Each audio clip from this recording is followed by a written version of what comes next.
que en realidad está súper enfocada en sostenibilidad. Hablará en inglés. Gracias.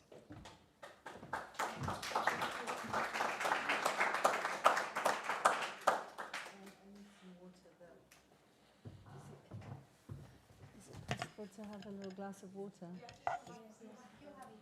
I have it. Oh, secret. Oh, God, it's warm. It's warm. Good morning, everybody. Thank you so much for being here today and allowing me to speak in English, which is why I suppose I get to speak on my own. Thank you very much for this opportunity. I'm very humbled, actually, and very honored to be in this incredible company of people that are so, all of you very motivated, all of you engaged in agency of change in respective disciplines. And I think, you know, I do acknowledge that all of us must make a bigger effort and all want to, and actually are mourning the fact that all of the efforts that we've been making over the last few years seemingly are rolling back. And how do we feel about that? And what can we do to turn things back in the right direction? But I want to sort of start with my own personal journey with my father when he pulled me out of school when I was 17 on quite some exciting adventures. But later on in the 80s, he took me with him in his travels to the Soviet Union and the Soviet bloc. And we were in the really early 80s in Leningrad, in Moscow, Novosibirsk, Kiev, even as that was then in those days part. And his message was very clear. It was world peace. It was not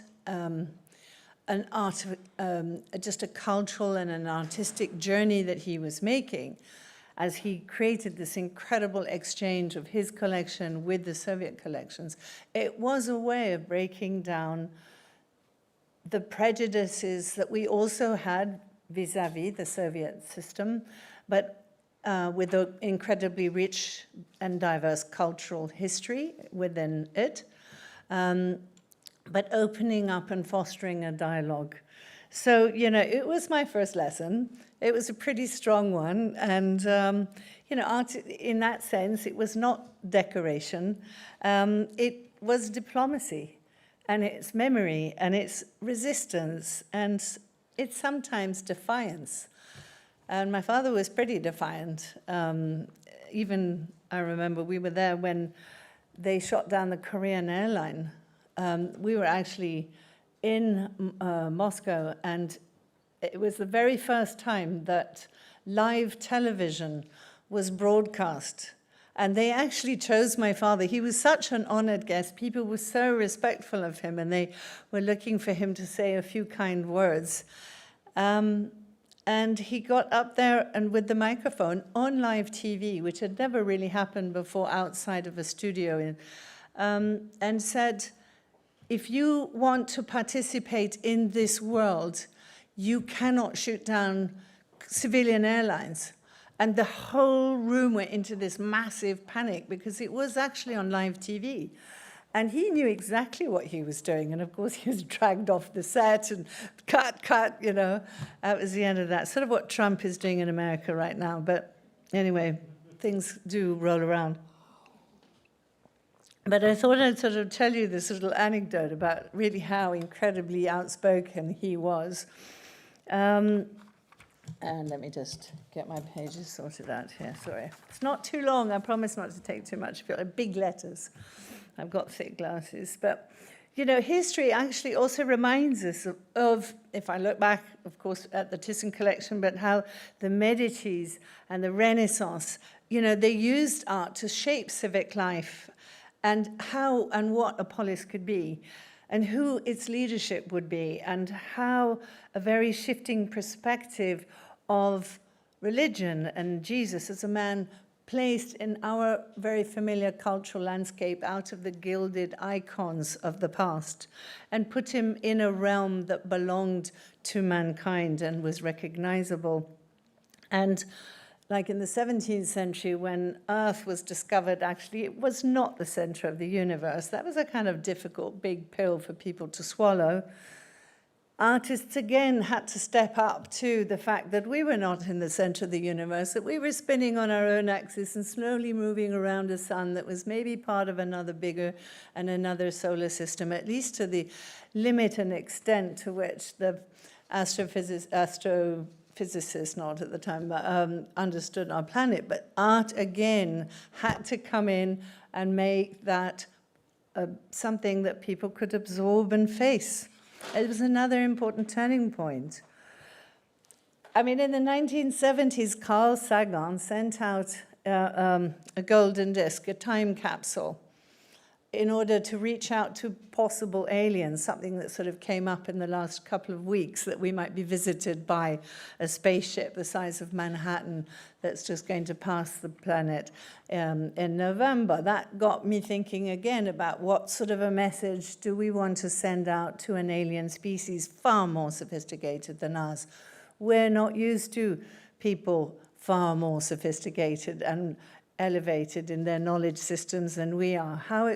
We always talk about an invasion. Maybe they come in peace. You know, what would the message be? It got me thinking, and I looked at what Carl Sagan sent. He sent out Beethoven's Ninth Symphony and some of our greatest literature and musical pieces and sounds from all the different cultures from the earth. That is how we want to represent ourselves to aliens, or at least that's how it was back then. So again, culture and art always forming a very core part of how mankind wants to be represented and be seen by others. But we face another turning point now: ecological collapse, very deep inequalities, forced migration, fragile economies, and war just about everywhere. So I think we need to look again at how art can really help us to look at this and see things differently. But why don't facts move us? Why is it not enough to get information and all the knowledge systems that we have? In the 15 years that I've been working in this nexus between art, policy making, and science, focusing a lot, of course, on oceans, and I'm really happy to see Carola Portabella here this morning. I think that art helps to explain these things in a different way, because facts do not move people. Context and meaning does. Stories create empathy, and art creates a narrative that helps us imagine ourselves in that future. And it's empathy, it's not raw information that leads us to that action. That's why culture, art, music, poetry, performance must play a far greater role in shaping what the public already actually knows, as it transverses across so many disciplines and knowledge systems. And that's really, for me, the key of why art has this incredible role to play. Because no matter how good we are at our different respective jobs, you know, we do tend to look and see the world in those disciplines, and artists just do not care about that. They can traverse all of those knowledge systems and bring it together and contextualize it, which is, I find, so much more compelling than raw facts.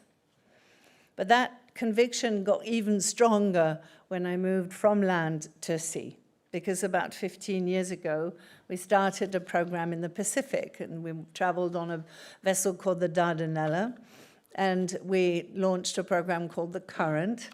And we invited and brought together artists and scientists, activists into a kind of floating laboratory, bringing people together into a very uncomfortable environment, being surrounded by ocean, vulnerable to its temperament and its seas and its weather patterns.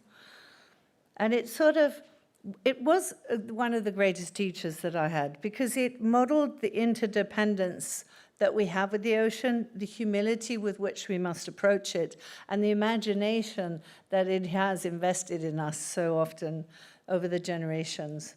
Qualities we really need if we want to build international cooperation. The Polynesian people taught me so much about not looking at the ocean from like standing on the shore and on a beach, looking out to sea in a flat blue surface, but rather looking at it with an oceanic point of view as oceanic people. So always from the ocean, looking and experiencing the ocean, its currents, its weaves, its tides, everything that lives within it. And as the ocean has, over 80% of all species that live on this planet, believe it or not, are actually living in the ocean. So it teaches us through its celestial presence how to guide, how to navigate what is an incredibly vast expanse, and the Polynesians crossed the Pacific. So it was so amazingly important for me to learn about how to look at the ocean more from an oceanic point of view rather than a terrestrial one. But what is the force of nature that we're so compelled to tame? Why do we need and why do we feel this ultimate urge to tame nature, to control it? Because we're so afraid of it, actually. We're very afraid of its power of regeneration, of its ability to come back, and when we're gone, it will take over. So there's always this sense of pushback. So the relationship that we need to recreate with nature is paramount to fixing all of these problems that you've been discussing all day. And actually, that's how I feel. That's why art plays this important role. And so the SDG 14 is very close to our heart. It's not just a goal amongst many. It's a reminder how our survival depends on the ocean's health and not the other way around. So that brings us to Venice. So Venice is, of course, a place of great mystery, but also one of the greatest ports of all time and trades and connected to the ocean. It lives in the middle of the lagoon. There we discovered a wonderful church of San Lorenzo, transformed it into what we call ocean space.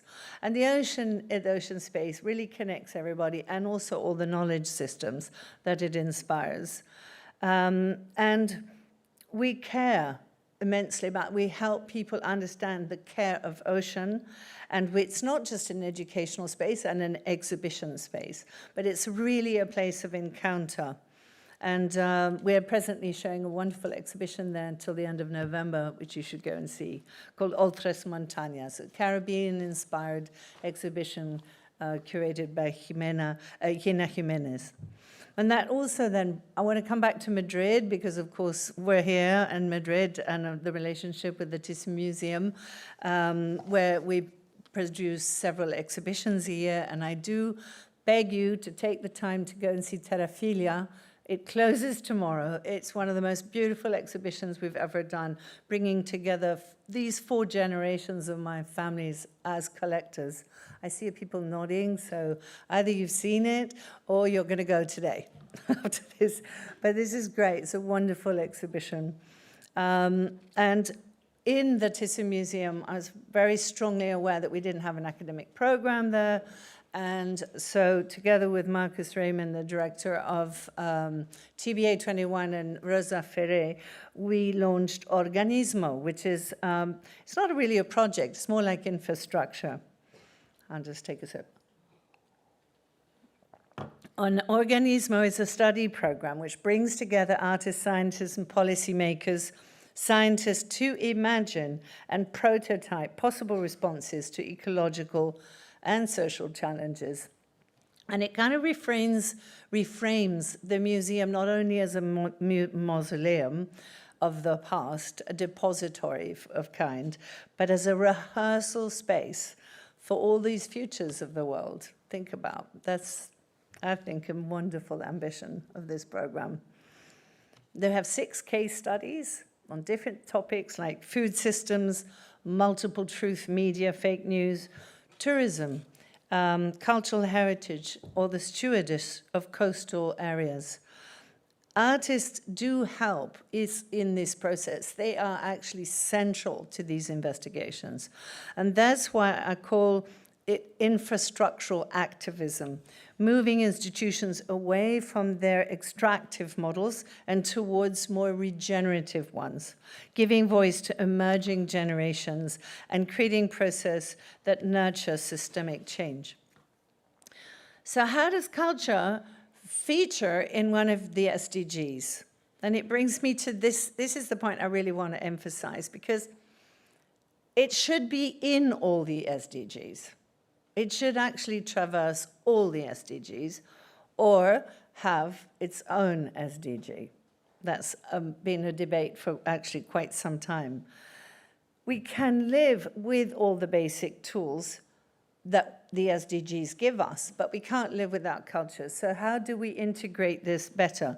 But without the storytelling, without the art, there's no continuity to the meaning. There's no thread to the imagination that holds really our societies together. So without culture embedded in them, the SDGs risk being experienced as more an abstract or technocratic form, because people don't actually live through those policies. They live through the stories, through the rituals, and through the imagination. So that's why I support this Culture 2030 Gold campaign.